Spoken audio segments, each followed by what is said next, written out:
Hey, welcome to Socialism for All. This file is being recorded for the March 2025 edition of Socialism for All, and it's an audiobook and discussion of, quote, left-wing childishness and the Petty-Bourgeois mentality by Lenin from 1918.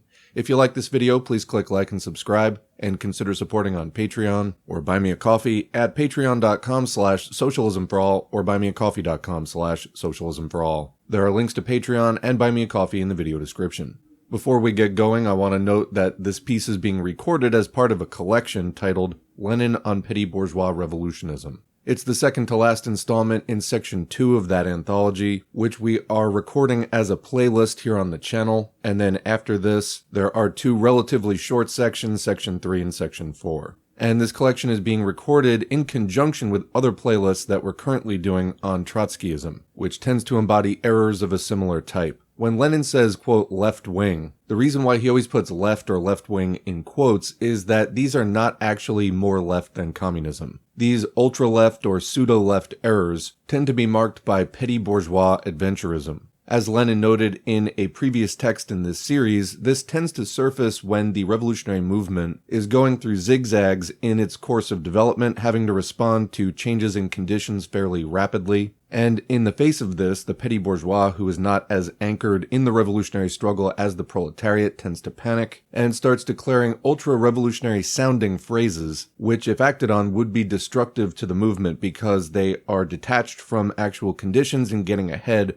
of what practically the struggle requires. So again, these are of a petty bourgeois class nature. There are also overly conservative right deviations, which are influenced from more of a bourgeois ideology. In this category, you see errors such as opportunism, reformist anti-revolutionary sentiment, an overemphasis on legal forms of struggle, and a general turning away from actual opportunities to advance the revolutionary struggle. This is again in contrast with the pseudo-left or ultra-left errors of a petty bourgeois character, which again try to push ultra-revolutionary slogans at a time when conditions don't actually support such actions. In the imperialist countries, you tend to see more right deviations because they are located within the strongholds of capitalism, and so there's a strong influence of bourgeois ideology. But you also have to be up on the possible ultra-left errors that will arise when the petty bourgeoisie joins the struggle, or people just simply carry in petty bourgeois consciousness into that revolutionary struggle. Anarchism as a whole is also considered by Marxism to be of this basic character. For more on that, we have a playlist titled Marxists on Anarchism. Please check that out.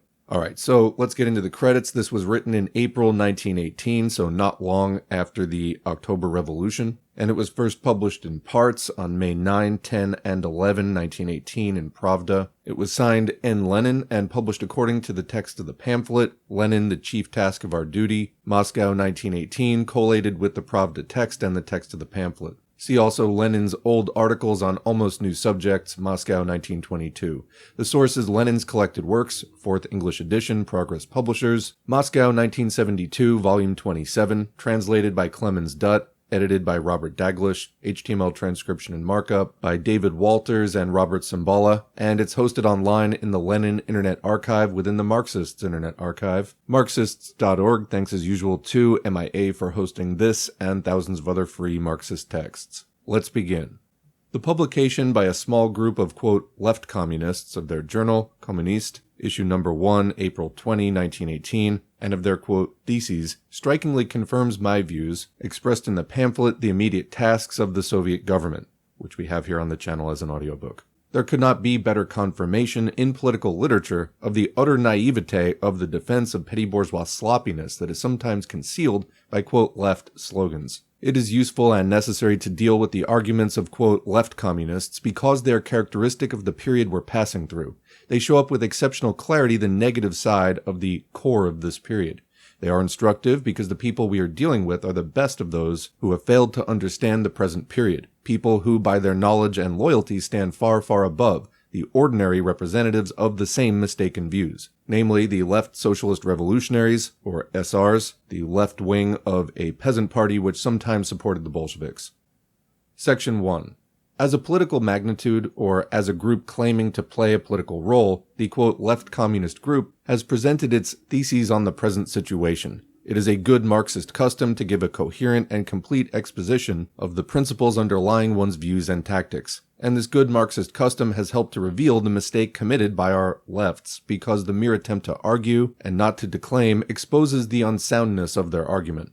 The first thing that strikes one is the abundance of allusions, hints, and evasions with regard to the old question of whether it was right to conclude the Brest Treaty. For more on this, see some of the prior readings, particularly Strange and Monstrous from 1918. The Brest Treaty was a treaty that the Soviet government signed, which was predatory in nature. However, Lenin argued that they had to do it in order to pull out of World War I and focus on shoring up the revolution internally. Continuing, the quote, lefts dare not put the question in a straightforward manner. They flounder about in a comical fashion, pile argument on argument, fish for reasons, plead that, quote, on the one hand, it may be so, but, quote, on the other hand, it may not. Their thoughts wander over all and sundry subjects. They try all the time not to see that they're defeating themselves. The lefts are very careful to quote the figures. 12 votes at the party congress against peace, 28 votes in favor, but they discreetly refrain from mentioning that of the hundreds of votes cast at the meeting of the Bolshevik group of the Congress of Soviets, they obtained less than 1/10. They have invented a theory that the peace was carried by, quote, the exhausted and declassed elements, while it was opposed by, quote, the workers and peasants of the southern regions, where there was greater vitality in economic life and the supply of bread was more assured, unquote. Can one do anything but laugh at this? There's not a word about the voting at the All-Ukraine Congress of Soviets in favor of peace, nor about the social and class character of the typically petty-bourgeois and declassed political conglomeration in Russia who were opposed to peace, the Left Socialist Revolutionary Party. In an utterly childish manner, by means of amusing, quote, scientific explanations, they try to conceal their own bankruptcy, to conceal the facts, the mere review of which would show that it was precisely the declassed intellectual cream of the party, the elite, who opposed the peace with slogans couched in revolutionary petty-bourgeois phrases, that it was precisely the mass of workers and exploited peasants who carried the peace.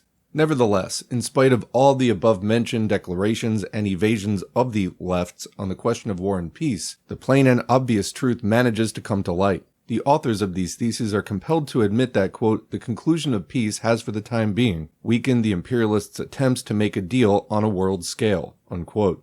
This is inaccurately formulated by the lefts, but this is not the place to deal with inaccuracies. Quote, the conclusion of peace has already caused the conflict between the imperialist powers to become more acute, unquote.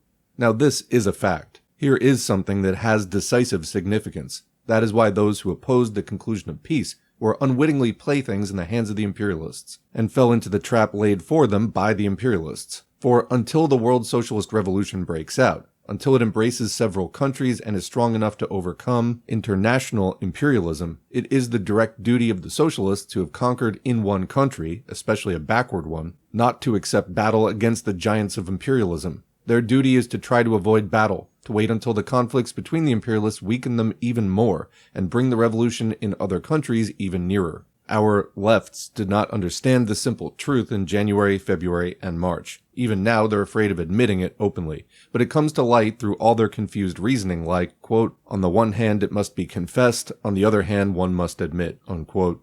Quote, during the coming spring and summer, the lefts write in their theses, quote, the collapse of the imperialist system must begin. In the event of a victory for German imperialism in the present phase of the war, this collapse can only be postponed, but it will then express itself in even more acute forms, unquote.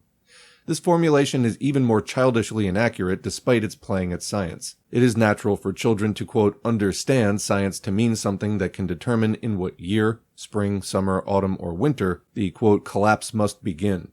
These are ridiculous, vain attempts to ascertain what cannot be ascertained. No serious politician will ever say when this or that collapse of a, quote, system, quote, must begin, the more so that the collapse of the system has already begun, and it is now a question of the moment when the outbreak of revolution in particular countries will begin.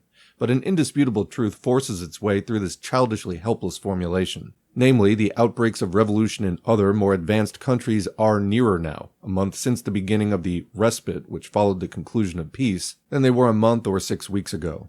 What follows? It follows that the peace supporters were absolutely right, and their stand has been justified by the course of events. They were right in having drummed into the minds of the lovers of ostentation that one must be able to calculate the balance of forces and not help the imperialists by making the battle against socialism easier for them when socialism is still weak and when the chances of the battle are manifestly against socialism. Our left communists, however, who are also fond of calling themselves proletarian communists, because there is very little that is proletarian about them and very much that is petty bourgeois, are incapable of giving thought to the balance of forces, to calculating it. This is the core of Marxism and Marxist tactics, but they disdainfully brush aside the core with proud phrases such as, quote, that the masses have become firmly imbued with an inactive, quote, peace mentality is an objective fact of the political situation, unquote.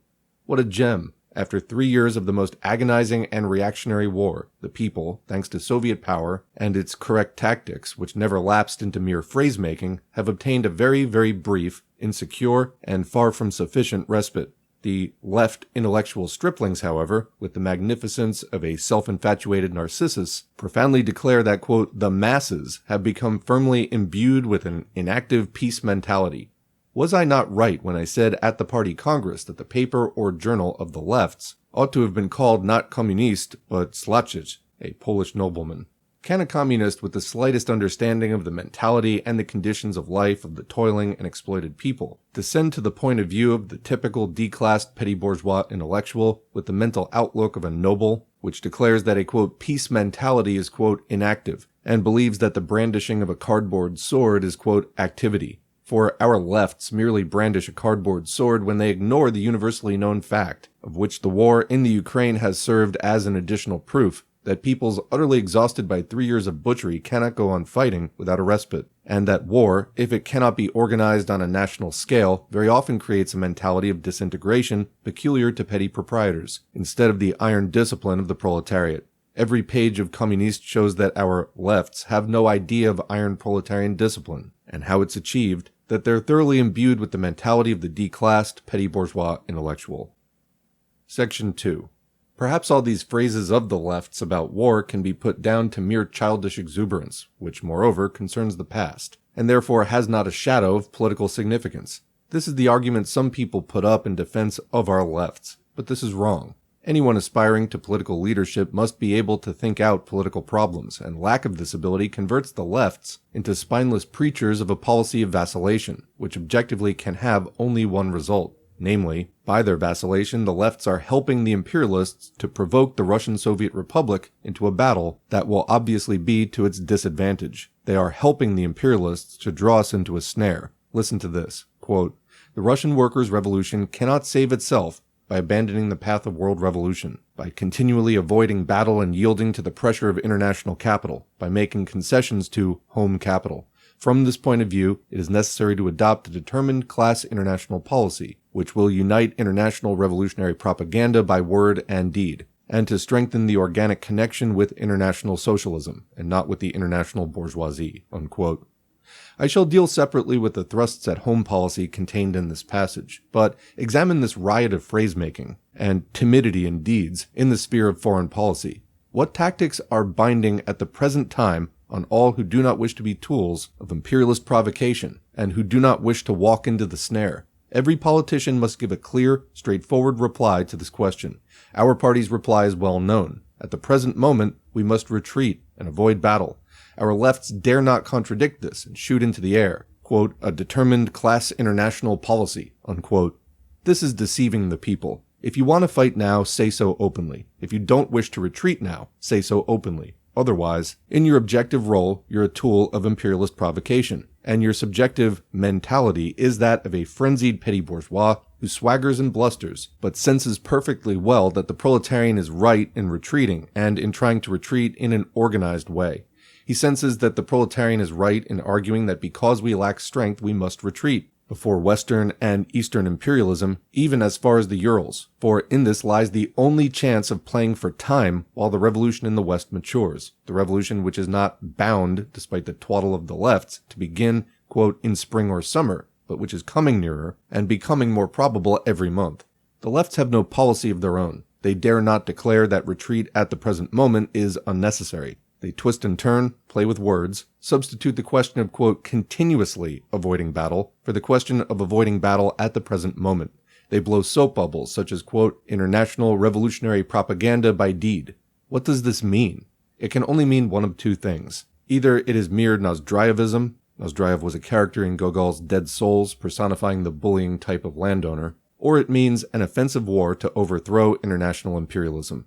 Such nonsense cannot be uttered openly, and that is why the left communists are obliged to take refuge from the derision of every politically conscious proletarian behind high-sounding and empty phrases. They hope the inattentive reader will not notice the real meaning of the phrase, international revolutionary propaganda by deed. The flaunting of high-sounding phrases is characteristic of the declassed petty-bourgeois intellectuals. The organized proletarian communists will certainly punish this, quote, habit with nothing less than derision and expulsion from all responsible posts. The people must be told the bitter truth simply, clearly, and in a straightforward manner. It is possible, and even probable, that the war party will again get the upper hand in Germany. That is, an offensive against us will commence at once, and that Germany, together with Japan, by official agreement or by tacit understanding, will partition and strangle us. Our tactics, if we don't want to listen to the ranters, must be to wait, procrastinate, avoid battle, and retreat. If we shake off the ranters and brace ourselves by creating genuinely iron, genuinely proletarian, genuinely communist discipline, we shall have a good chance of gaining many months. And then by retreating, even if the worst comes to the worst, to the Urals, we shall make it easier for our ally, the international proletariat, to come to our aid, to catch up, to use the language of sport, the distance between the beginning of revolutionary outbreaks and revolution. These and these alone are the tactics which can in fact strengthen the connection between one temporarily isolated section of international socialism and the other sections. But to tell the truth, all that your arguments lead to, dear left communists, is the, quote, strengthening of the organic connection between one high-sounding phrase and another. A bad sort of organic connection, this. I shall enlighten you, my amiable friends, as to why such disaster overtook you. It is because you devote more effort to learning by heart and committing to memory revolutionary slogans than to thinking them out. This leads you to write the defense of the socialist fatherland in quotation marks, which are probably meant to signify your attempts at being ironic, but which really prove that you're muddleheads. You are accustomed to regard defensism as something base and despicable. You have learned this and committed it to memory. You have learned this by heart so thoroughly that some of you have begun talking nonsense to the effect that defense of the fatherland in an imperialist epoch is impermissible. As a matter of fact, it is impermissible only in an imperialist reactionary war waged by the bourgeoisie. But you have not thought out why and when defensism is abominable. Comment for more on this topic, see other audiobooks by Lenin about the World War, such as The Defeat of One's Own Government in the Imperialist War. Continuing, to recognize defense of the fatherland means recognizing the legitimacy and justice of war. Legitimacy and justice from what point of view? Only from the point of view of the socialist proletariat and its struggle for its emancipation. We do not recognize any other point of view. If war is waged by the exploiting class with the object of strengthening its rule as a class, such a war is a criminal war, and defensism in such a war, that is, defense of that country in that war, is a base betrayal of socialism. If war is waged by the proletariat after it has conquered the bourgeoisie in its own country, and is waged with the object of strengthening and developing socialism, such a war is legitimate and quote-unquote holy. We have been defensists since October 20, 1917. I've said this more than once very definitely, and you dare not deny this. It is precisely in the interests of strengthening the connection with international socialism that we are in duty bound to defend our socialist fatherland. Those who treat frivolously the defense of the country in which the proletariat has already achieved victory are the ones who destroy the connection with international socialism. Just a comment here, to misunderstand something so fundamental so badly really does speak to the panic and confusion of the petty bourgeois mentality in a situation like this. This illustrates very well why they cannot be in the political leadership of a socialist revolution. Continuing, when we were the representatives of an oppressed class, we did not adopt a frivolous attitude toward defense of the fatherland in an imperialist war. We opposed such defense on principle. Now that we have become representatives of the ruling class, which has begun to organize socialism, we demand that everybody adopt a serious attitude toward defense of the country. And adopting a serious attitude toward defense of the country means thoroughly preparing for it, and strictly calculating the balance of forces. And if our forces are obviously small, the best means of defense is to retreat into the interior of the country. Anyone who regards this as an artificial formula made up to suit the needs of the moment should read old Clausewitz, one of the greatest authorities on military matters, concerning the lessons of history to be learned in this connection. The left communists, however, do not give the slightest indication that they understand the significance of the question of the balance of forces. When we were opposed to defensism on principle, we were justified in holding up to ridicule those who wanted to, quote, save their fatherland, ostensibly in the interests of socialism. When we gained the right to be proletarian defensists, i.e. by taking over the country and leading the proletariat to the construction of socialism, continuing, the whole question was radically altered. It has become our duty to calculate with the utmost accuracy the different forces involved, to weigh with the utmost care the chances of our ally, the international proletariat, being able to come to our aid in time. It is in the interest of capital to destroy its enemy, the revolutionary proletariat, bit by bit, before the workers in all countries have united, that is, actually united, by beginning the revolution.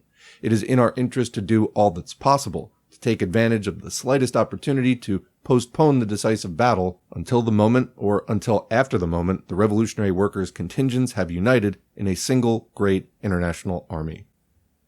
Section 3. We shall pass on to the misfortunes of our left communists in the sphere of home policy. It is difficult to read the following phrases in the theses on the present situation without smiling. Quote, the systematic use of the remaining means of production is conceivable only if a most determined policy of socialization is pursued. Unquote. Quote, not to capitulate to the bourgeoisie and its petty-bourgeois intellectualist servitors, but to rout the bourgeoisie, and to put down sabotage completely. Unquote. Dear left communists, how determined they are, but how little thinking they display. What do they mean by pursuing a, quote, most determined policy of socialization? Unquote. One may or may not be determined on the question of nationalization or confiscation, but the whole point is that even the greatest possible determination in the world is not enough to pass from nationalization and confiscation to socialization. The misfortune of our lefts is that by their naive, childish combination of the words, most determined policy of socialization, they reveal their utter failure to understand the crux of the question, the crux of the present situation.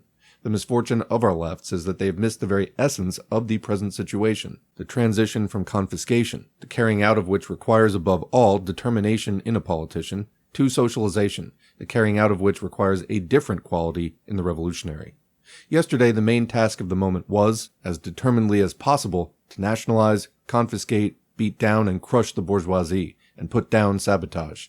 Today, only a blind person could fail to see that we have nationalized, confiscated, beaten down, and put down more than we have had time to count. The difference between socialization and simple confiscation is that confiscation can be carried out by determination alone, without the ability to calculate and distribute properly, whereas socialization cannot be brought about without this ability. The historical service we have rendered is that yesterday we were determined, and we shall be tomorrow, in confiscating, in beating down the bourgeoisie, in putting down sabotage. To write about this today in Theses on the Present Situation is to fix one's eyes on the past and to fail to understand the transition to the future. Quote, to put down sabotage completely.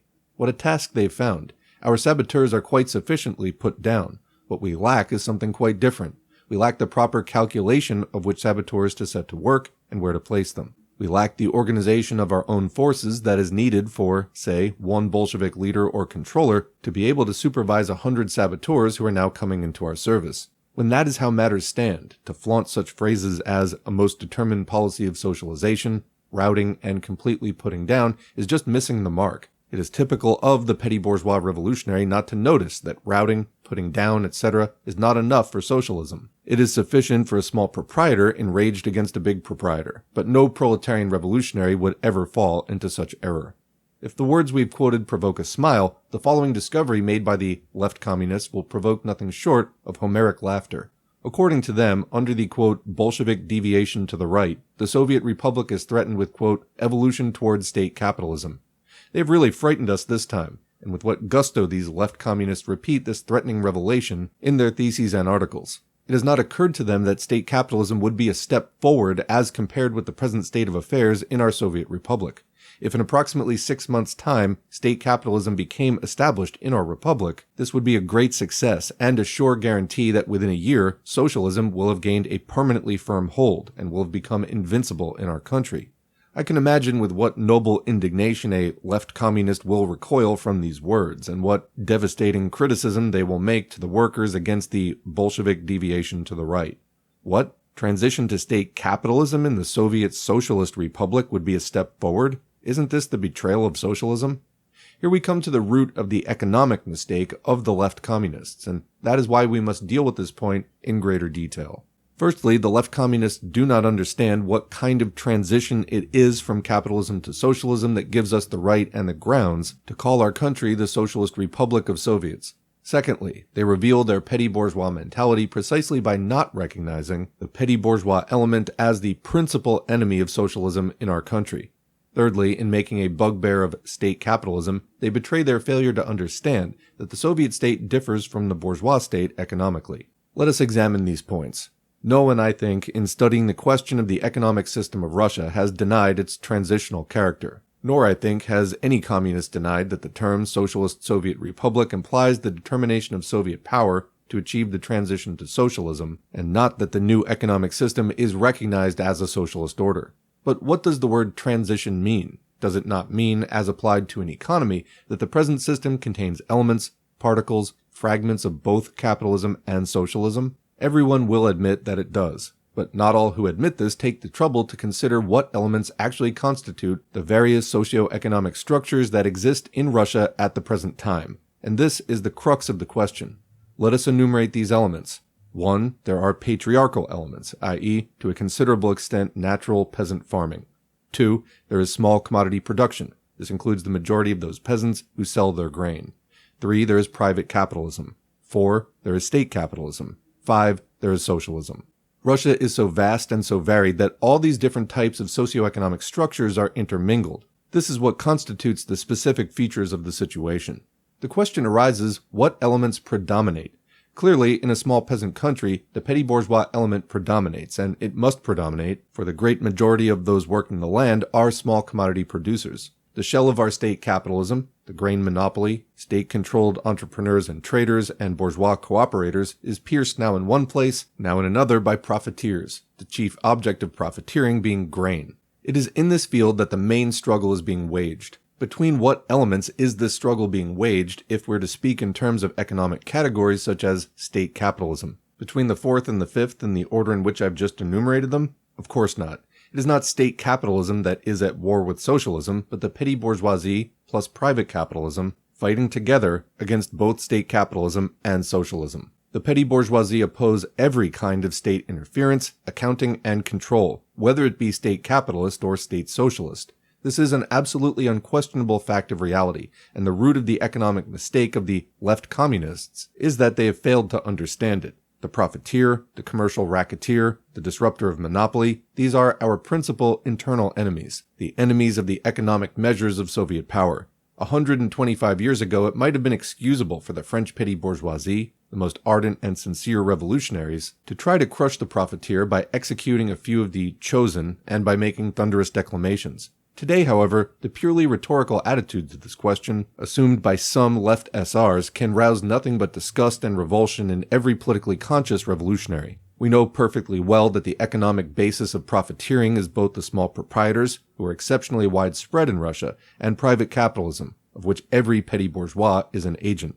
We know that the million tentacles of this petty bourgeois hydra now and again encircle various sections of the workers, that instead of state monopoly, profiteering forces its way into every pore of our social and economic organism. Those who fail to see this show by their blindness that they're slaves of petty bourgeois prejudices. This is precisely the case with our left communists, who, in words, and of course in their deepest convictions, are merciless enemies of the petty bourgeoisie, while in deeds they help only the petty bourgeoisie, serve only this section of the population, and express only its point of view by fighting in April 1918 against state capitalism. They are wide of the mark.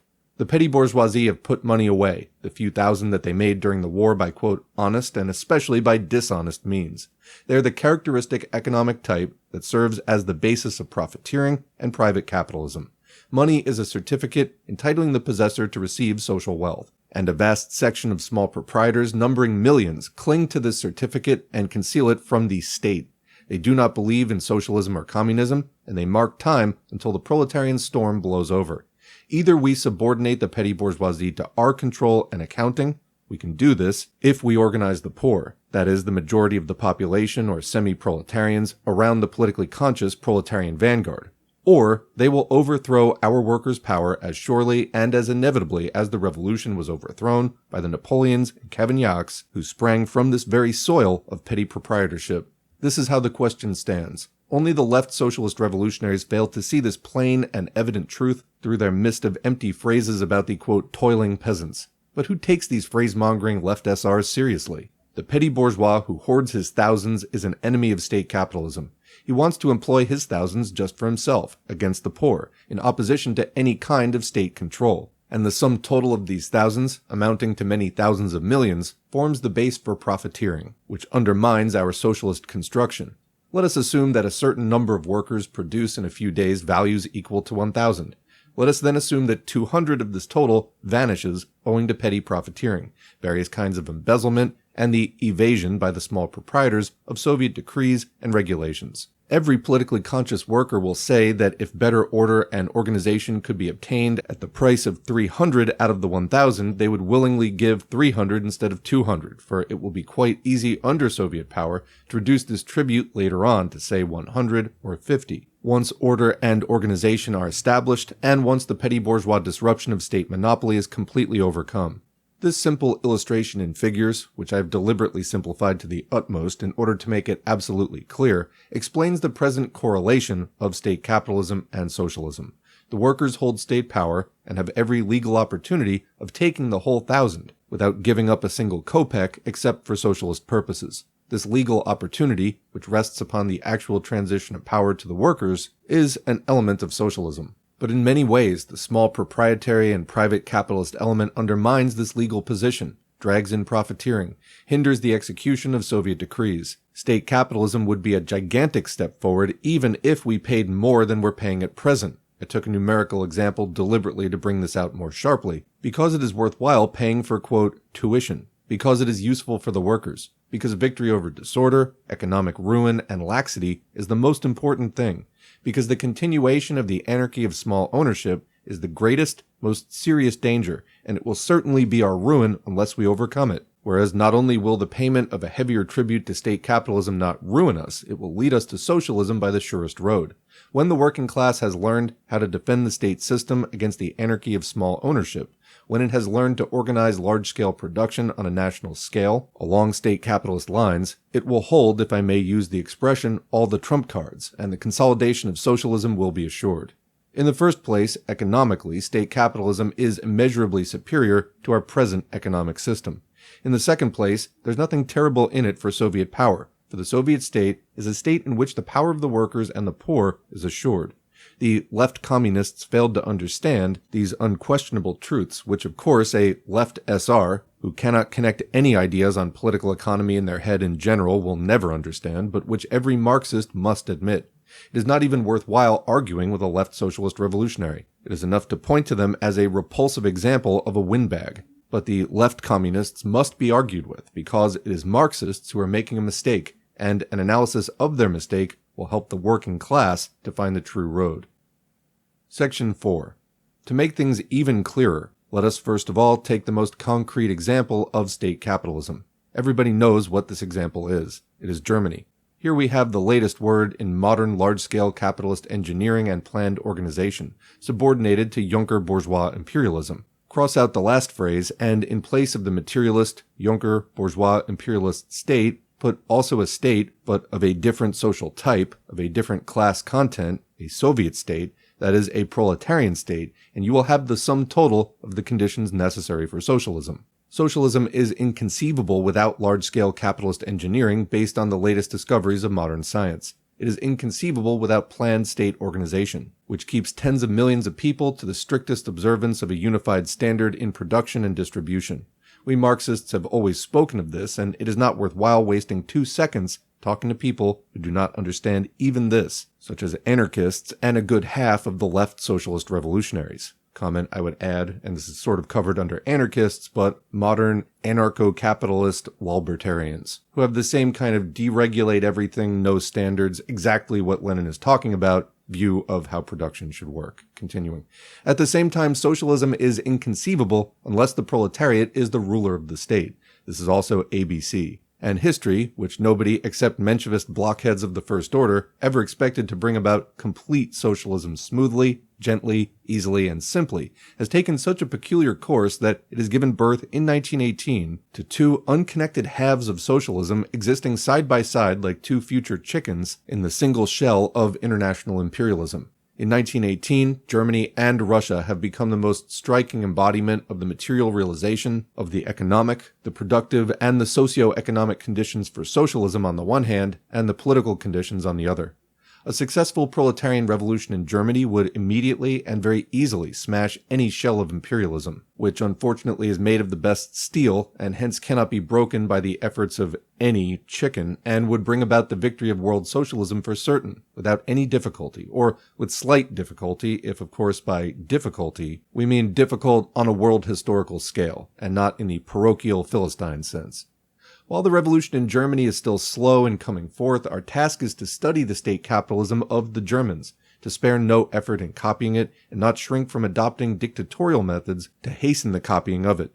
Our task is to hasten this copying even more than Peter hastened the copying of Western culture by barbarian Russia, and we must not hesitate to use barbarous methods in fighting barbarism. If there are anarchists and left socialist revolutionaries, I recall offhand the speeches of Karelin and Gué at the meeting of the Central Executive Committee, who indulge in Narcissus-like reflections and say that it is unbecoming for us revolutionaries to take lessons from German imperialism. There's only one thing we can say in reply. The revolution that took these people seriously would perish irrevocably and deservedly. At present, petty-bourgeois capitalism prevails in Russia, and it is one and the same road that leads from it to both large-scale state capitalism and to socialism, through one and the same intermediary station called national accounting and control of production and distribution. Those who fail to understand this are committing an unpardonable mistake in economics. Either they do not know the facts of life, do not see what actually exists, and are unable to look the truth in the face, or they confine themselves to abstractly comparing capitalism with socialism and fail to study the concrete forms and stages of the transition that is taking place in our country. Let it be said in parenthesis that this is the very theoretical mistake which misled the best people in the Novaya Zhizn and Viperiod camp. The worst and the mediocre of these, owing to their stupidity and spinelessness, tag along behind the bourgeoisie, of whom they stand in awe. The best of them have failed to understand that it was not without reason that the teachers of socialism spoke of a whole period of transition from capitalism to socialism, and emphasized the prolonged birth pangs of the new society. And this new society is again an abstraction which can come into being only by passing through a series of varied, imperfect, concrete attempts to create this or that socialist state. It is because Russia cannot advance from the economic situation now existing here without traversing the ground which is common to state capitalism and to socialism, again, national accounting and control, that the attempt to frighten others as well as themselves with evolution towards state capitalism is utter theoretical nonsense. This is letting one's thoughts wander away from the true road of evolution and failing to understand what this road is. In practice, it is equivalent to pulling us back to small proprietary capitalism. In order to convince the reader that this is not the first time I've given this high appreciation of state capitalism, and that I gave it before the Bolsheviks seized power, I take the liberty of quoting the following passage from my pamphlet, The Impending Catastrophe and How to Combat It, which we have here on the channel, written in September 1917. Quote, "Try to substitute for the Junker capitalist state, for the landowner capitalist state, a revolutionary democratic state, i.e. a state which in a revolutionary way abolishes all privileges and does not fear to introduce the fullest democracy in a revolutionary way. You will find that given a really revolutionary democratic state, state monopoly capitalism inevitably and unavoidably implies a step, and more than one step, towards socialism. For socialism is merely the next step forward from state capitalist monopoly. State monopoly capitalism is a complete material preparation for socialism, the threshold of socialism, a rung on the ladder of history between which and the rung called socialism there are no intermediate rungs." Unquote. Please note that this was written when Kerensky was in power, that we are discussing not the dictatorship of the proletariat, not the socialist state, but the revolutionary democratic state. Is it not clear that the higher we stand on this political ladder, the more completely we incorporate the socialist state and the dictatorship of the proletariat and the Soviets, the less ought we to fear state capitalism? Is it not clear that from the material, economic, and productive point of view, we are not yet on the threshold of socialism? Is it not clear that we cannot pass through the door of socialism without crossing the threshold we have not yet reached? From whatever side we approach the question, only one conclusion can be drawn. The argument of the left communists about the state capitalism which is alleged to be threatening us is an utter mistake in economics and is evident proof that they're completely slaves of petty-bourgeois ideology. Section 5. The following is also extremely instructive. When we argued with Comrade Bukharin in the Central Executive Committee, see the present edition of Lenin's Collected Works, Volume 25, pages 358-359, he declared, among other things, that on the question of high salaries for specialists, we, evidently meaning the left communists, were, quote, more to the right than Lenin, for in this case, we saw no deviation from principle, bearing in mind Marx's words that under certain conditions it is more expedient for the working class to buy out the whole lot of them, namely the whole lot of capitalists, i.e., to buy from the bourgeoisie, the land, factories, works, and other means of production. That's quoting from Marx as set forth by Engels in The Peasant Question in France and Germany. This extremely interesting statement shows, in the first place, that Bukharin is head and shoulders above the left SRs and anarchists, that he is by no means hopelessly stuck in the mud of phrase-making, but on the contrary, is making efforts to think out the concrete difficulties of the transition, the painful and difficult transition from capitalism to socialism.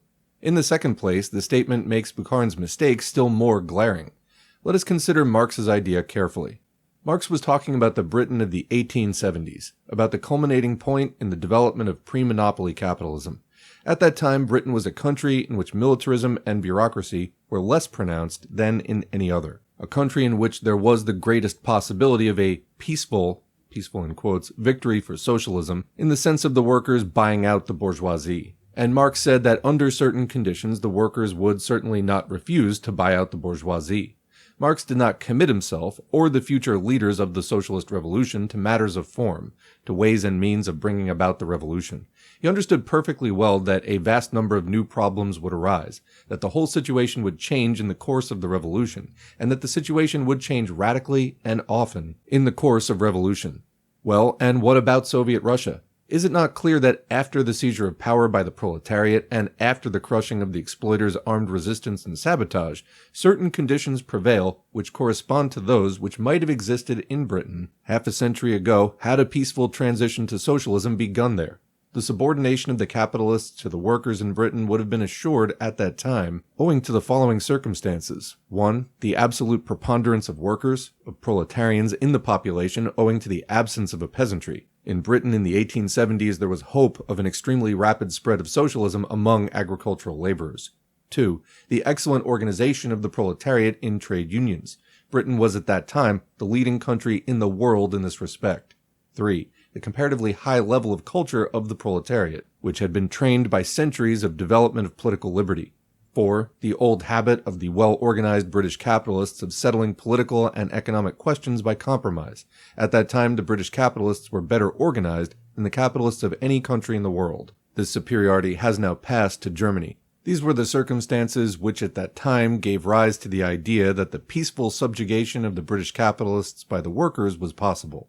In our country, at the present time, this subjugation is assured by certain premises of fundamental significance, the victory in October, and the suppression from October to February of the capitalists' armed resistance and sabotage. But instead of the absolute preponderance of workers, of proletarians in the population, and instead of a high degree of organization among them, the important factor of victory in Russia was the support the proletarians received from the poor peasants, and those who had experienced sudden ruin. Finally, we have neither a high degree of culture nor the habit of compromise. If these concrete conditions are carefully considered, it will become clear that we can and ought to employ two methods simultaneously. On the one hand, we must ruthlessly suppress the uncultured capitalists who refuse to have anything to do with state capitalism or to consider any form of compromise, and who continue by means of profiteering, by bribing the poor peasants, etc., to hinder the realization of the measures taken by the Soviets. Footnote from Lenin here, in this case also we must look truth in the face. we still have too little of that ruthlessness which is indispensable for the success of socialism, and we have too little not because we lack determination. We have sufficient determination. What we do lack is the ability to catch quickly enough a sufficient number of profiteers, racketeers, and capitalists, the people who infringed the measures passed by the Soviets. The ability to do this can only be acquired by establishing accounting and control. Another thing is that the courts are not sufficiently firm. Instead of sentencing people who take bribes to be shot, they sentence them to 6 months imprisonment. These two defects have the same social root, the influence of the petty-bourgeois element and its flabbiness. Back to the main text. On the other hand, we must use the method of compromise, or of buying off the cultured capitalists who agree to state capitalism, who are capable of putting it into practice and who are useful to the proletariat as intelligent and experienced organizers of the largest types of enterprises, which actually supply products to tens of millions of people. Bukharin is an extremely well-read Marxist economist. He therefore remembered that Marx was profoundly right when he taught the workers the importance of preserving the organization of large-scale production, precisely for the purpose of facilitating the transition to socialism. Marx taught that, as an exception, and Britain was then an exception, the idea was conceivable of paying the capitalists well, of buying them off, if the circumstances were such as to compel the capitalists to submit peacefully and to come over to socialism in a cultured and organized fashion, provided they were paid. But Bukharin went astray because he did not go deep enough into the specific features of the situation in Russia at the present time, an exceptional situation when we, the Russian proletariat, are in advance of any Britain or any Germany as regards our political order, as regards the strength of the workers' political power, but are behind the most backward West European country as regards organizing a good state capitalism, as regards our level of culture and the degree of material and productive preparedness for the introduction of socialism. Is it not clear that the specific nature of the present situation creates the need for a specific type of buying out which the workers must offer to the most cultured, the most skilled, the most capable organizers among the capitalists who are ready to enter the service of Soviet power and to help honestly in organizing state production on the largest possible scale? Is it not clear that in this specific situation we must make every effort to avoid two mistakes, both of which are of a petty-bourgeois nature? On the one hand, it would be a fatal mistake to declare that since there is a discrepancy between our economic forces and our political strength, it follows that we should not have seized power.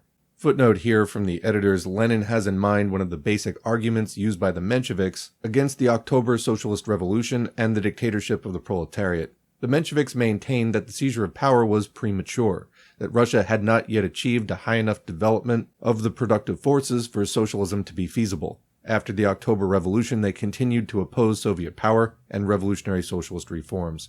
These Menshevik views were summed up in a book by N. Sukhanov, Notes on the Revolution, which Lenin criticized in his article, Our Revolution, apropos the notes of N. Sukhanov. Refuting the Menshevik idea that the socialist revolution in Russia was premature because of economic and cultural backwardness, Lenin wrote that the working class of Russia must begin with the winning of state power by revolutionary means, quote, and then, with the aid of the workers' and peasants' government and the Soviet system, proceed to overtake the other nations, unquote. Back to the main text.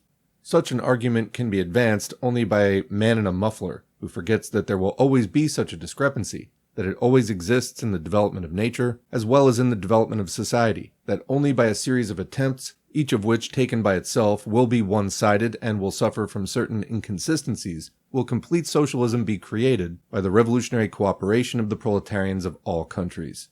And a footnote, the man in a muffler is a character from the story of that title by Anton Chekhov. It typifies the narrow-minded Philistine afraid of all innovation and initiative. Back to Lenin. On the other hand, it would be an obvious mistake to give free rein to ranters and phrasemongers who allow themselves to be carried away by the dazzling revolutionary spirit, but who are incapable of sustained, thoughtful, and deliberate revolutionary work, which takes into account the most difficult stages of transition.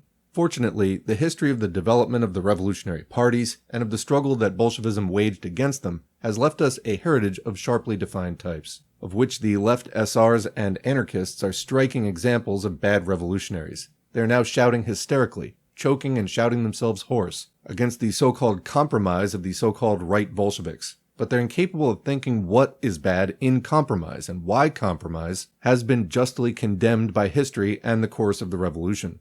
Compromise in Kerensky's time meant the surrender of power to the imperialist bourgeoisie, and the question of power is the fundamental question of every revolution. Compromise by a section of the Bolsheviks in October-November 1917 either meant that they feared the proletariat seizing power or wished to share power equally, not only with unreliable fellow travelers like the left SRs, but also with the enemies, with the Chernovists and the Mensheviks. The latter would inevitably have hindered us in fundamental matters, like the dissolution of the Constituent Assembly, the ruthless suppression of the Bogoyevskys, the universal setting up of the Soviet institutions, and in every act of confiscation.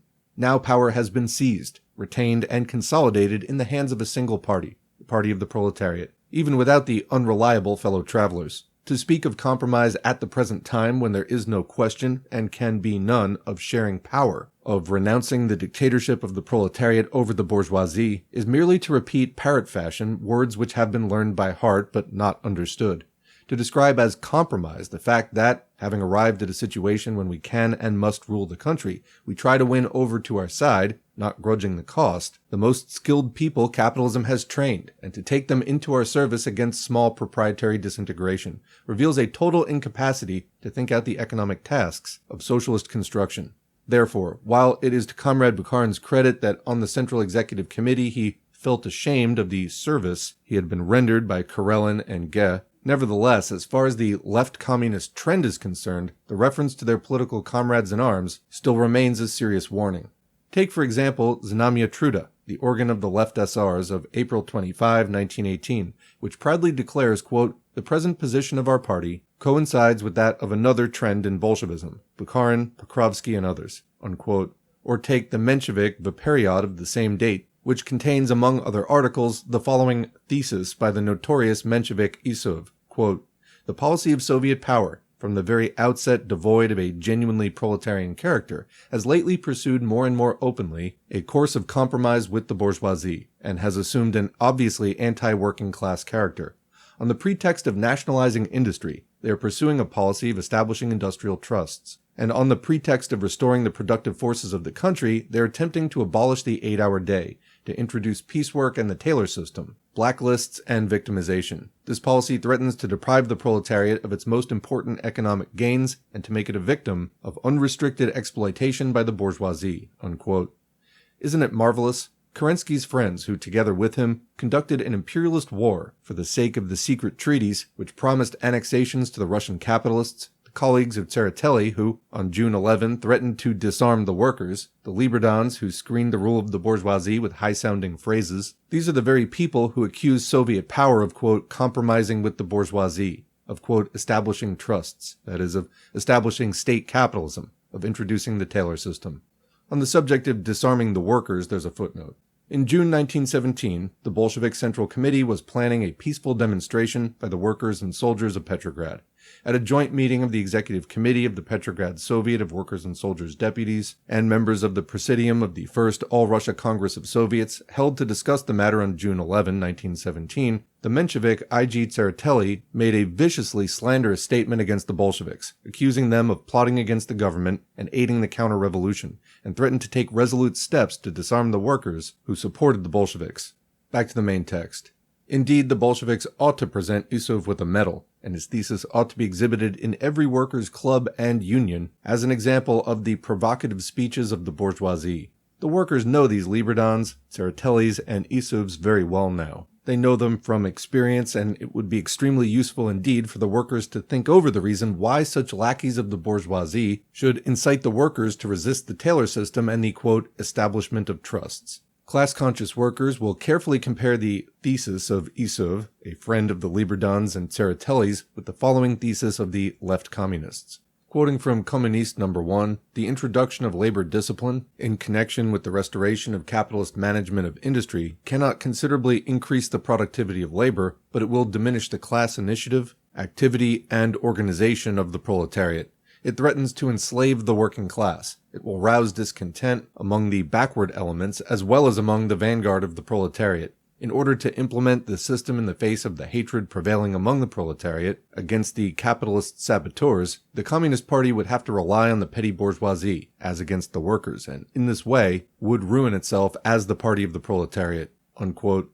This is most striking proof that the lefts have fallen into a trap, have allowed themselves to be provoked by the Isovs and the other Judases of capitalism.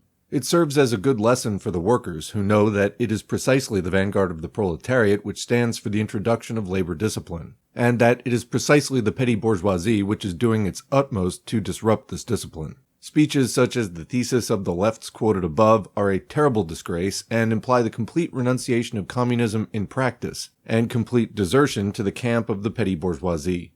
Quote, in connection with the restoration of capitalist management.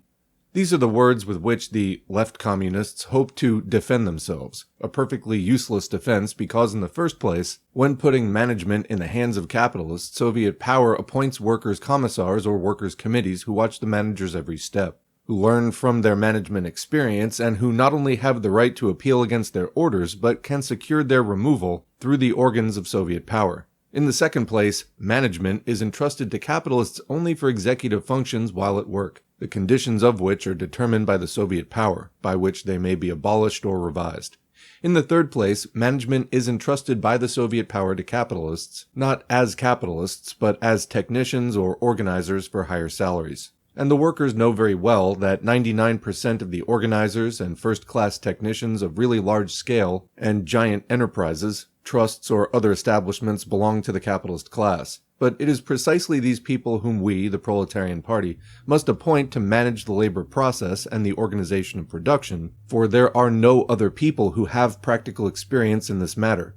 The workers, having grown out of the infancy when they could have been misled by left phrases or petty bourgeois loose thinking, are advancing towards socialism precisely through the capitalist management of trusts, through gigantic machine industry, through enterprises which have a turnover of several millions per year, only through such a system of production and such enterprises. The workers are not petty bourgeois. They are not afraid of large-scale state capitalism. They prize it as their proletarian weapon, which their Soviet power will use against small proprietary disintegration and disorganization. This is incomprehensible only to the declassed and consequently thoroughly petty bourgeois intelligentsia, typified among the left communists by Osinski, when he writes in their journal, quote, the whole initiative in the organization and management of any enterprise will belong to the organizers of the trusts. We're not going to teach them or make rank-and-file workers out of them. We're going to learn from them, unquote.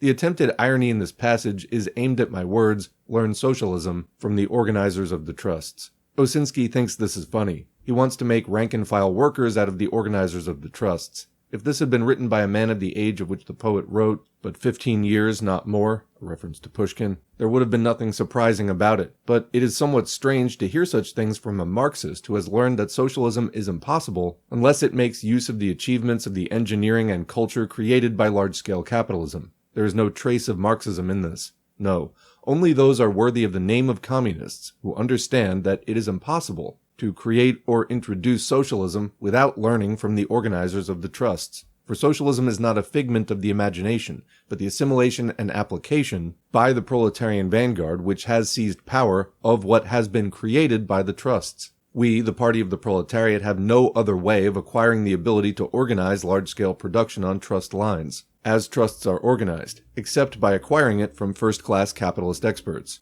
Comment, remember that at this time, this was the first ever attempt to build socialism on a national scale, so there were no existing examples of how to do it. The most advanced production at that time was imperialism, advanced monopoly capitalism, and that's what they had to learn from, modifying it as they went.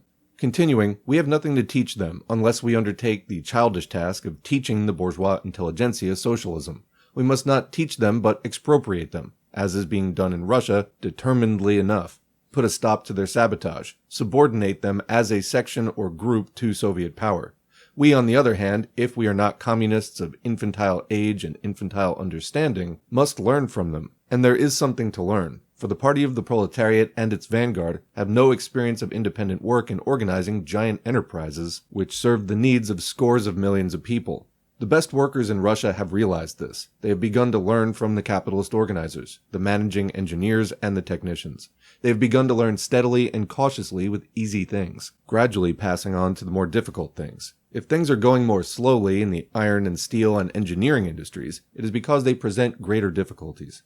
But the textile and tobacco workers and tanners are not afraid of state capitalism or of learning from the organizers of the trusts, as the declassed petty bourgeois intelligentsia are. These workers in the central leading institutions like Chief Leather Committee and Central Textile Committee take their place by the side of the capitalists, learn from them, establish trusts, establish state capitalism, which under Soviet power represents the threshold of socialism, the condition of its firm victory.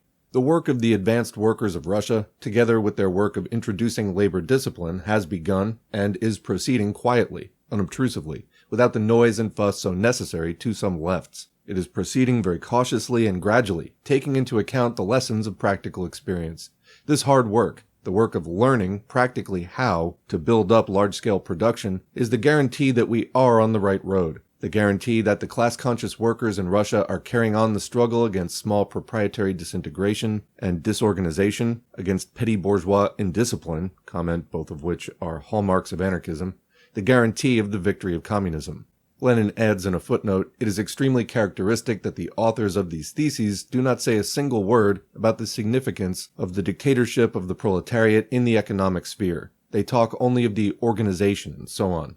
But that is accepted also by the petty bourgeoisie, who shun dictatorship by the workers in economic relations. A proletarian revolutionary could never at such a moment forget this core of the proletarian revolution, which is directed against the economic foundations of capitalism. Back to the main text. 2 remarks in conclusion. In arguing with the left communists on April 4, 1918, I put it to them bluntly, quote, explain what you are dissatisfied with in the railway decree, submit your amendments to it. It is your duty as Soviet leaders of the proletariat to do so, otherwise what you say is nothing but empty phrases, unquote. The first issue of Communiste appeared on April 20, 1918, but did not contain a single word about how, according to the left communists, the railway decree should be altered or amended. The left communists stand condemned by their own silence. They did nothing but attack the railway decree with all sorts of insinuations. They gave no articulate answer to the question, how should the decree be amended if it is wrong?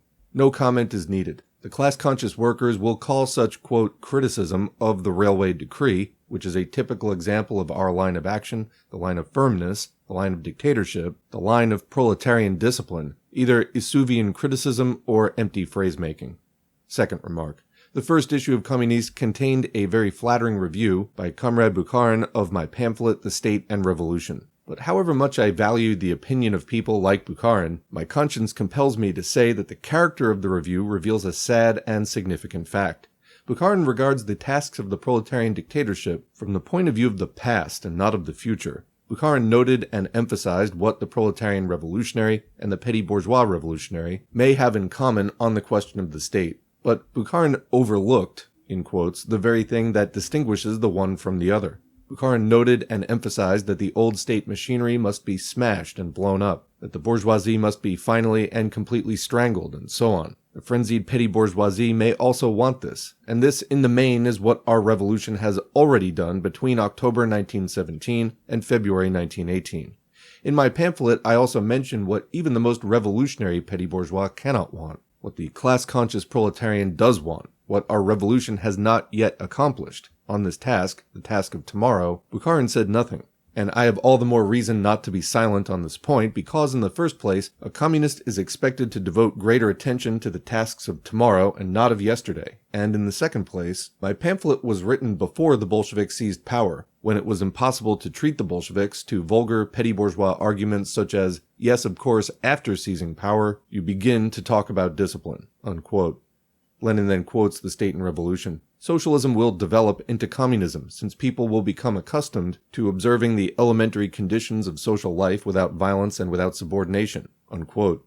Thus, elementary conditions were discussed before the seizure of power. Quoting again, only then will democracy begin to wither away, when, quote, people gradually become accustomed to observing the elementary rules of social intercourse that have been known for centuries and repeated for thousands of years in all copybook maxims. They will become accustomed to observing them without force, without coercion, without the special apparatus for coercion called the state, unquote. Thus mention was made of copybook maxims before the seizure of power.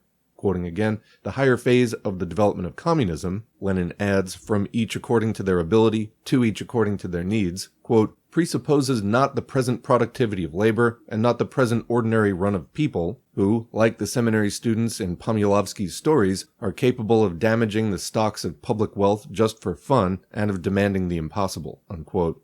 Quoting again, until the higher phase of communism arrives, the socialists demand the strictest control by society and by the state over the measure of labor and the measure of consumption.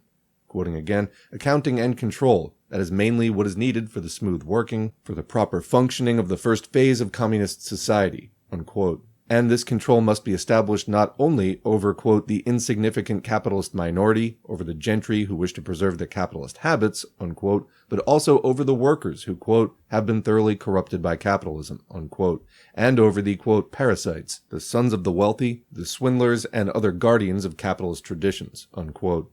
It is significant that Bukharin did not emphasize this. Lenin, May 5, 1918.